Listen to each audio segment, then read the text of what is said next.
we're doing readings today out of As Bill Sees It. We're going to do readings on procrastination, and then we're also going to do readings on progress, AA or the group. I'll start out on page 25. We cannot stand still. In the first days of AA, I wasn't much bothered about the areas of life in which I was standing still. There was always the alibi. After all, I said to myself, I'm far too busy with much more important matters. That was my near-perfect prescription for comfort and complacency. How many of us would presume to declare, well, I'm sober and I'm happy. What more can I want or do? I'm fine the way I am. We know that the price of such self-satisfaction is an inevitable backslide punctuated at some point by a very rude awakening. We have to grow or else deteriorate. For us, the status quo can only be for today, never for tomorrow. Change we must. We cannot stand still. And then Desiree, you're going to do 322. Easy does it, but do it. Procrastination is really sloth in 5 syllables. My observation is that some people can get by with a certain amount of postponement, but few can live with outright rebellion. We have succeeded in confronting many a problem drinker with that awful alternative. This we AAs do, or we die. Once this much is firmly in his mind, more drinking only turns the coil tighter. As many an alcoholic has said, I came to the place where it was either into AA or out the window. So here I am. Okay, and then I'm going to pick up the reading on progress on 31. And then you're going to do 50. In God's economy, nothing is wasted. Through failure, we have learned a lesson in humility, which is probably needed, painful though it is. We did not always come closer to wisdom by reason of our virtues. Our better understanding is often rooted in the pains of our former follies. Because this has been the essence of our individual experience, it is also the essence of our experience as a fellowship. Page 50. AA, benign anarchy and democracy. When we came into AA, we find a greater personal freedom than any other society knows. We cannot be compelled to do anything. In that sense, our society is a benign anarchy.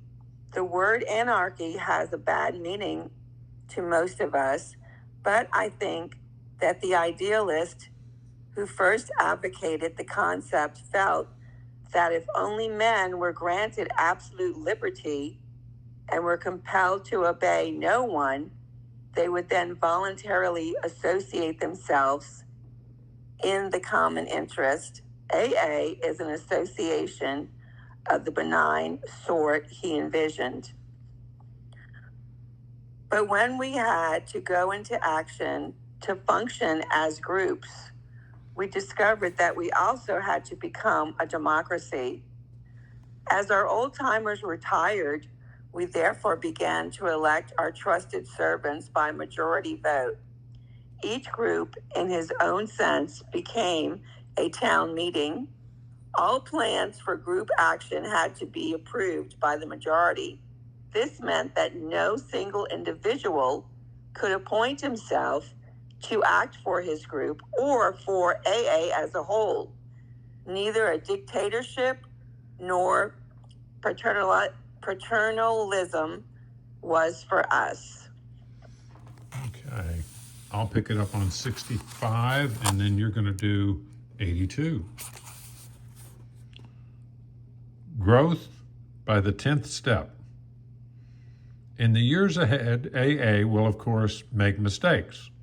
Experience has taught us that we need have no fear of doing this, providing that we will always remain willing to admit our faults and to correct them promptly. Our growth as individuals has depended upon this healthy process of trial and error. So will our growth as a fellowship. Let us always remember that any society of men and women that cannot freely correct its own faults must surely fall into decay, if not into collapse. Such is the universal penalty for the failure to just go on growing. Just as each AA must continue to take its moral inventory and act upon it, so must our whole society if we are to strive and if we are to serve usefully and well. If we are to survive.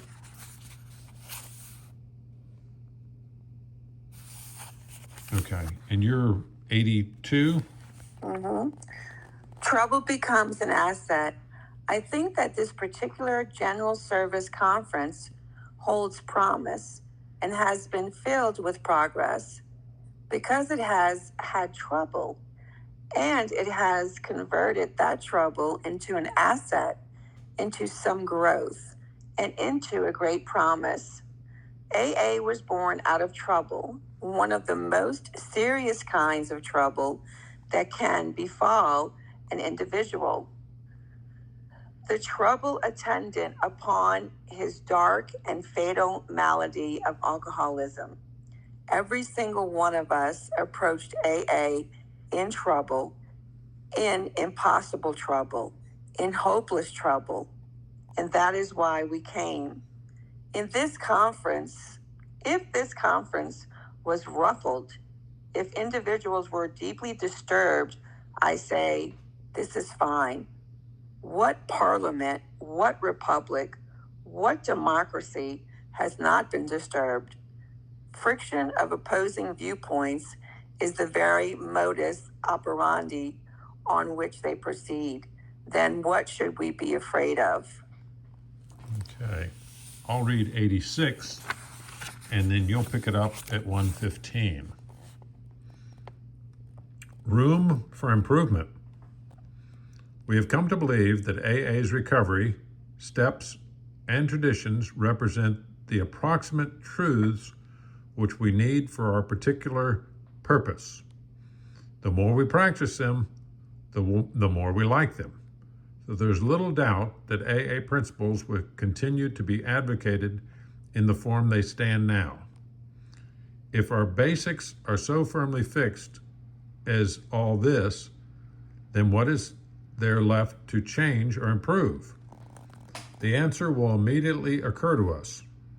While we need not alter our truths, we can surely improve their application to ourselves, to AA as a whole, and to the relation with the world around us. We can constantly step up the practice of these principles in all our affairs. Essence of growth. Let us never fear needed change. Certainly, we have to discriminate between changes for worse and changes for better. But once a need becomes clearly apparent in an individual, in a group, or in AA as a whole, it has long since been found out that we cannot stand still and look the other way. The essence of all growth is a willingness to change for the better, and then an unremitting willingness to shoulder whatever responsibility this entails. Okay, I will do 143, and then Desiree will pick up at 207. AA's School of Life. Within AA, I suppose, we shall always quarrel a good bit.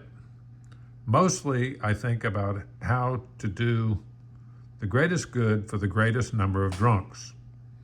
We shall have our childish spats and snits over small questions of money management and who is going to run our groups for the next 6 months.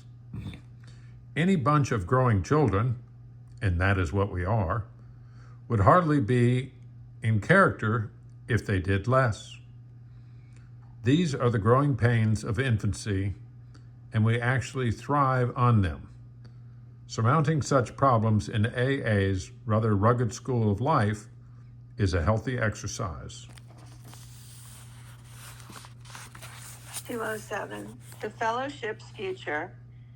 It seems proved that AA can stand on its own feet anywhere and under any conditions. It has outgrown any dependence it might once have had upon the personalities or efforts of a few of the older members like me. New, able, and vigorous people keep coming to the surface, turning up where they are needed. Besides, AA has reached enough spiritual maturity to know that its final dependence is upon God. Clearly, our first duty to AA's future is to maintain in full strength what we now have. Only the most vigilant caretaking can assure this. Never should we be lulled into complacent self-satisfaction by the wide acclaim and success that are everywhere ours. This is a subtle temptation which could render us stagnant today, perchance disintegrate us tomorrow. We have always rallied to meet and transcend failure and crisis. Problems have been our stimulants. How well, though, shall we be able to meet the problems of success? Okay. I'm going to pick it up at 269, and then Desiree will get our final reading on 326. When infancy is over, you must remember that every AA group starts as it should through the efforts of a single man and his friends, a founder and his hierarchy. There is no other way. But when the infancy is over, the original leaders have to make way for that democracy which springs up through the grassroots and will eventually sweep aside the self-chosen leadership of the past. Letter to Dr. Bob. Everywhere the AA groups have taken their service affairs into their own hands. Local founders and their friends are now on the sidelines. Why so many people forgot that when thinking of the future of our world services, I shall never understand. The groups will eventually take over, and maybe they will squander their inheritance when they get it. It is probable, however, that they won't. Anyhow, they really have grown up. AA is theirs. Let's give it to them. 326. Welcome criticism. Thanks much for your letter of criticism. I'm certain that had it not been for its strong critics, AA would have made slower progress. For myself, I have come to set a high value on the people who have criticized me, whether they have seemed reasonable critics or unreasonable ones. Both have often restrained me from doing much worse than I actually have done. The unreasonable ones have taught me, I hope, a little patience. But the reasonable ones have always done a great job for all of AA and have taught me many a valuable lesson.